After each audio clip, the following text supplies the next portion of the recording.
बिस्तर पर लेटे रहना किसे पसंद नहीं होता। फ्रांसीसी गणितज्ञ रेने देकार्ते की भी यही आदत थी, वे अक्सर बिस्तर पर लेटे रहना पसंद करते थे। इसका मतलब ये नहीं था कि वो बहुत आलसी व्यक्ति थे, वो बहुत लेज़ी व्यक्ति थे, वो आलसी नहीं थे। वो ये मानते थे कि लेटे रहने से विचारों की धारा तेज गति से बहती है, और यही उनका जो आइडिया है वो बहुत काम आया। एक बार बिस्तर पर लेटे लेटे उन्होंने पंखे की ओर देखा, या पंखा कहें या कोई और ऑब्जेक्ट कहें, उसकी तरफ देखा और उसकी स्थिति ज्ञात करने का तरीका खोज निकाला। अक्षांश और देशांतर की पद्धतियों के द्वारा उन पूर्व प्रचलित पद्धतियों को सुधार करके उन्होंने निर्देशांक ज्यामिति की रचना की, और उन्हें ही फादर ऑफ कोऑर्डिनेट ज्योमेट्री कहते हैं, यानी निर्देशांक ज्यामिति के फादर। तो आइए जानते हैं निर्देशांक ज्यामिति क्या होती है। निर्देशांक ज्यामिति गणित की एक ब्रांच है, शाखा है, जिसमें एक पॉइंट के स्थिति को दर्शाया जाता है। पॉइंट की लोकेशन क्या है, किसी प्लेन में यानी समतल में। समतल में पॉइंट की लोकेशन यानी बिंदु की स्थिति को दर्शाने के लिए हमें दो संख्याओं की आवश्यकता पड़ती है। वे दोनों संख्याएं निर्देशांक कहलाती हैं। रेने देकार्ते ने बिस्तर पर लेटे लेटे छत की तरफ दो स्केल्स तैयार की, यानी दो पैमाने तैयार किए, एक पैमाना इस तरफ और एक पैमाना इस तरफ। फिर उन्होंने पंखे की स्थिति को देखा और कहा, अरे ये पंखा तो इस वाली पोजीशन से इतनी दूर है और इस वाली पोजीशन से इतनी दूर है। तो इस तरह से निर्देशांक ज्यामिति का आविष्कार हुआ। वे दो संख्याएं जो उन्होंने पंखे की स्थिति को दर्शाने के लिए कही थी, वे दोनों ही निर्देशांक अर्थात कोऑर्डिनेट्स कहलाती हैं। तो चलिए हम इनके बारे में विस्तार से जान लेते हैं। आप पेन कॉपी उठा लीजिए, क्योंकि अब वक्त है मैथ्स पढ़ने का।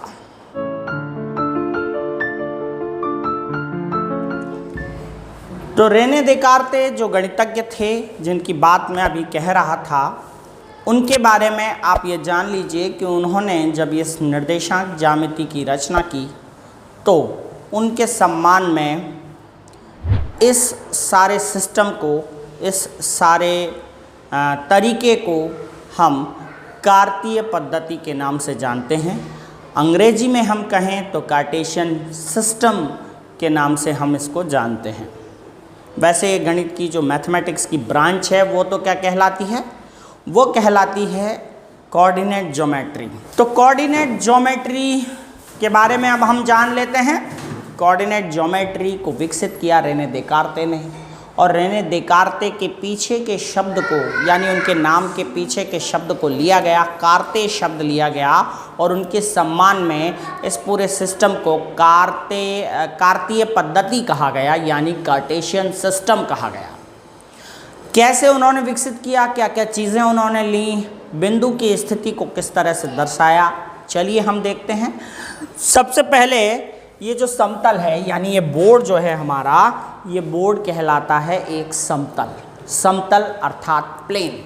इस प्लेन को रेने देकार्ते के सम्मान में कार्तीय तल अर्थात कार्टेशियन प्लेन कहते हैं। चाहे वह आपकी कॉपी हो, चाहे ब्लैक बोर्ड हो, चाहे वाइट बोर्ड हो, सब बोर्ड जहाँ पर हम निर्देशांक ज्यामिति को पढ़ते हैं वे सब कार्टेशियन प्लेन अर्थात कार्तीय तल कहलाते हैं। याद रख लीजिएगा, कार्तीय तल यानी कार्टेशियन प्लेन। अब कार्टेशियन प्लेन में उन्होंने क्या किया कि इस तरह से दो लाइंस खींची, टू लाइंस इस तरह से खींची गई, और दोनों लाइंस जो है 90 डिग्री के कोण पर खींची गई। 90 डिग्री के कोण पर उन्होंने लाइनें खींची, यानी कि रेखाएं। ये जो दो लाइंस उन्होंने खींची, इन लाइंस को हम अक्ष या एक्सिस कहते हैं। तो सबसे पहला शब्द आप सीख लीजिए, अक्ष। यानी एक्सिस। ये जो क्षैतिज रेखा है, आड़ी रेखा हम जिसे कहते हैं, क्षैतिज रेखा जिसे कहते हैं, या फिर हम कहें हॉरिजॉन्टल लाइन, ये हॉरिजॉन्टल लाइन जो है उन्होंने इसको एक्स अक्ष के नाम से पुकारा। एक्स अक्ष यानी एक्स एक्सिस, ठीक है, ये एक्स एक्सिस हो गया। इसके बाद उन्होंने देखा ये वर्टिकल जो लाइन है यानी कि ऊर्ध्वाधर रेखा यानी कि खड़ी रेखा, इस रेखा को उन्होंने कहा वाई अक्ष। वाई अक्ष यानी कि वाई एक्सिस, ठीक है, ये सब आपको पता चल गया। और इनकी क्या विशेषता है, ये दोनों लाइंस, एक तो हॉरिजॉन्टल लाइन यानी क्षैतिज रेखा और एक वर्टिकल लाइन यानी कि ऊर्ध्वाधर रेखा, ये दोनों रेखाएं 90 डिग्री के एंगल पर इंक्लाइंड हैं, 90 डिग्री के कोण पर एक दूसरे को क्रॉस कर रही हैं, प्रतिच्छेद कर रही हैं। तो इन दोनों को हम क्या कहेंगे, अक्ष कहेंगे, एक्सिस कहेंगे।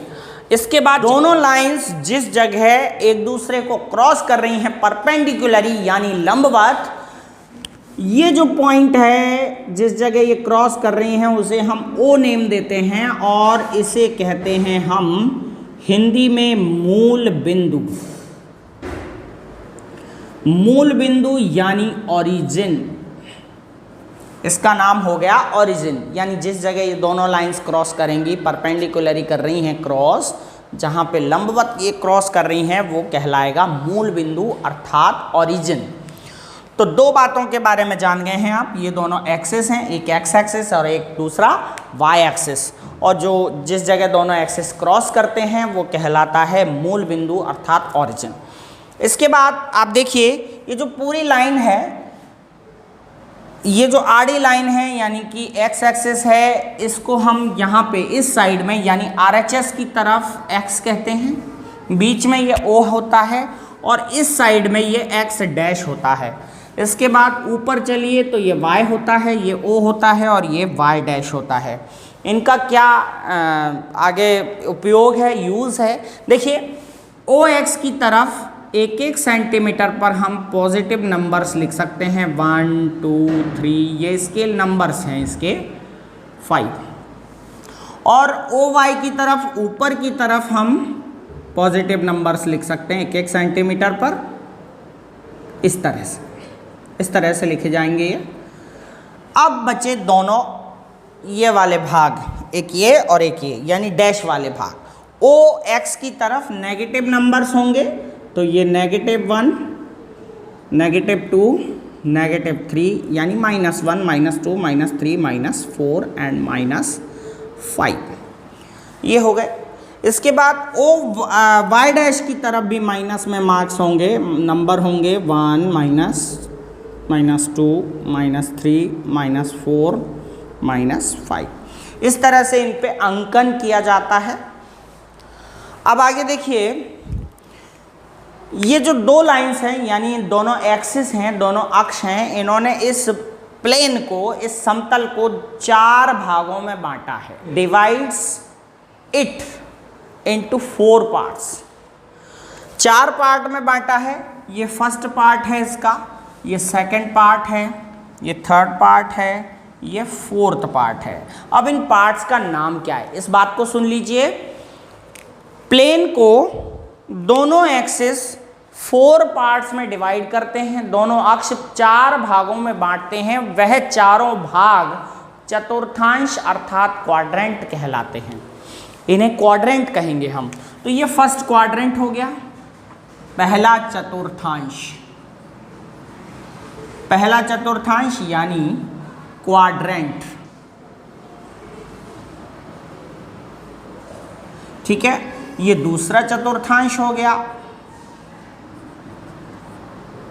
ये तीसरा चतुर्थांश हो गया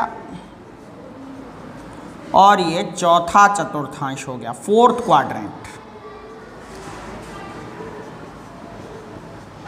first quadrant, second quadrant, third quadrant and fourth quadrant. तो ये क्वाड्रेंट वाली बात हो गई।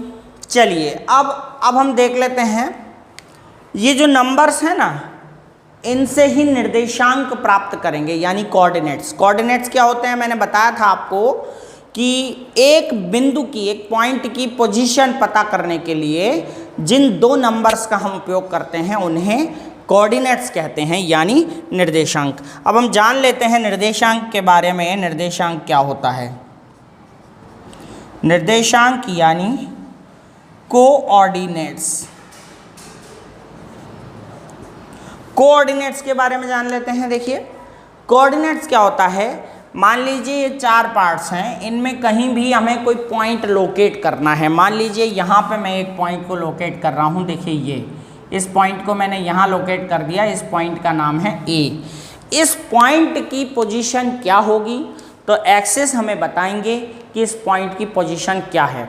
उस पॉइंट की पोजीशन के लिए हम दो नंबर का सहारा लेंगे, यानी 2 डिजिट्स का उपयोग करेंगे। वो दोनों डिजिट्स या वो दोनों नंबर ही कोऑर्डिनेट्स यानी कि निर्देशांक कहलाएंगे। देखिए इस पॉइंट की पोजीशन है क्या, इस पॉइंट को हम देखें तो ये इधर आड़ी रेखा के 1 के सामने आ रहा है और खड़ी रेखा में 2 के सामने आ रहा है। तो हम इसे क्या कह सकते हैं, ब्रैकेट में हम इनके दोनों नंबर्स को लिखेंगे। पहले आड़ी रेखा का नंबर आएगा, यानी कि हॉरिजॉन्टल लाइन में जो नंबर होगा वो आएगा, और उसके बाद कॉमा लगाकर जो वर्टिकल लाइन यानी ऊर्ध्वाधर रेखा के सामने जो नंबर होगा वो आएगा। तो देखिए यहाँ पे हॉरिजॉन्टल लाइन में कौन से नंबर के सामने है, ये 1 के सामने, तो हम यहाँ लिख देंगे 1। इसके बाद लगाएंगे कॉमा, और कॉमा ये ए जो है वो खड़ी लाइन के में किसके सामने है, 2 के सामने, तो यहाँ पे लिखेंगे 2। तो 1 2 जो है यही असली में निर्देशांक कहलाते हैं। इन्हीं को हम निर्देशांक कहते हैं। यानी एक नंबर को लोकेट करने में दो संख्याओं की ज़रूरत पड़ती है, वे दोनों संख्याएं ब्रैकेट में रखकर उनके बीच में कॉमा लगाकर उन्हें निर्देशांक बनाया जाता है। तो निर्देशांक समझ में आ गए, ओरिजिन समझ में आ गया, एक्सिस समझ में आ गए, क्वाड्रेंट समझ में आ गए। ठीक है, आगे बढ़ते हैं। हमने निर्देशांक समझ लिए हैं। निर्देशांक यानी दो नंबर्स जो एक तो आड़ी लाइन यानी कि हॉरिजॉन्टल लाइन यानी कि एक्स एक्सिस से लिए जाते हैं, दूसरा जो अंक है वो वाई एक्सिस से लिया जाता है। तो दोनों मिलाकर के कोऑर्डिनेट्स यानी निर्देशांक कहलाते हैं। अब देखिए हम उन कोऑर्डिनेट्स यानी निर्देशांकों को कुछ स्पेशल नेम से जानते हैं। जैसे मान लीजिए कोई कोऑर्डिनेट्स 1 और 2 हैं, ये निर्देशांक हैं किसी बिंदु के, निर्देशांक यानी कोऑर्डिनेट्स। कोऑर्डिनेट्स हैं तो ये जो आगे वाला नंबर आप देख रहे हैं ये एक्स अक्ष से लिया गया है, एक्स एक्सिस से लिया गया है, ये एक्स निर्देशांक कहलाएगा। एक्स निर्देशांक यानी एक्स कोऑर्डिनेट, और ये जो है वाई निर्देशांक होगा। यानी हमेशा आगे वाले नंबर पर यानी आगे x के निर्देशांक को लिखा जाता है और कॉमा के बाद y निर्देशांक को लिखा जाता है। x निर्देशांक का एक विशेष नाम होता है जिसे हम भुज कहते हैं, और भुज को इंग्लिश में एब्सिसा कहते हैं। ठीक है, और y निर्देशांक का भी एक विशेष नाम होता है जिसे हम कोटि कहते हैं, और कोटि को हम इंग्लिश में ऑर्डिनेट कहते हैं। तो इन बातों को आपको समझना पड़ेगा। x के निर्देशांक को यानी x के कोऑर्डिनेट को हम एब्सिसा कहते हैं यानी भुज, और y वाली संख्या को हम कोटि यानी ऑर्डिनेट कहते हैं। इसके अलावा आप देखिए, यदि कोई बिंदु, कोई पॉइंट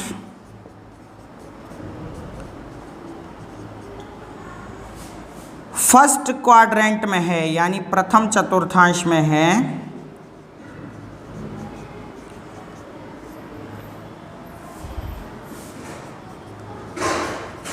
वो कैसे पता चलेगा कि वो फर्स्ट क्वाड्रेंट में है? जब उसका साइन पॉजिटिव और पॉजिटिव होगा। देखिए मैंने यहाँ पे आपको बताया था ये एक्स ओ ये एक्स डैश, ये वाई ओ ये वाई डैश होता है। तो दोनों अगर इस क्वाड्रेंट में कोई पॉइंट है तो दोनों साइन कैसे होने चाहिए उसके? पॉजिटिव के, क्योंकि हम इससे और इससे लेंगे तो इधर भी पॉजिटिव लिखा था हमने नंबर और इधर भी पॉजिटिव लिखा था। तो कोई पॉइंट अगर इस कोऑर्डिनेट में है, सॉरी इस क्वाड्रेंट में है, यानी इस चतुर्थांश में है, तो उसके चिन्ह कैसे होंगे? प्लस होंगे। इसके बाद देखें हम इस क्वाड्रेंट में, यानी सेकेंड क्वाड्रेंट में, ये फर्स्ट क्वाड्रेंट है, तो फर्स्ट क्वाड्रेंट में कोई है पॉइंट तो प्लस प्लस उनके दोनों के साइन होंगे। सेकंड क्वाड्रेंट में तो देखिए एक्स एक्सिस पे माइनस आ जाएंगे यहाँ पे, तो पहला पॉइंट माइनस होगा और दूसरा जो है वो प्लस होगा। तो माइनस प्लस से हम पहचान जाएंगे, फर्स्ट नेगेटिव और सेकंड पॉजिटिव हो तो हम पहचान जाएंगे कि वो जो पॉइंट है वो सेकंड क्वाड्रेंट में है।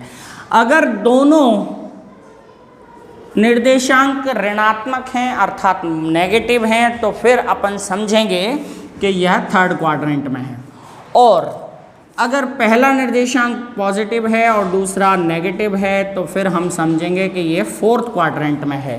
तो इस बात को भी आपको समझना पड़ेगा।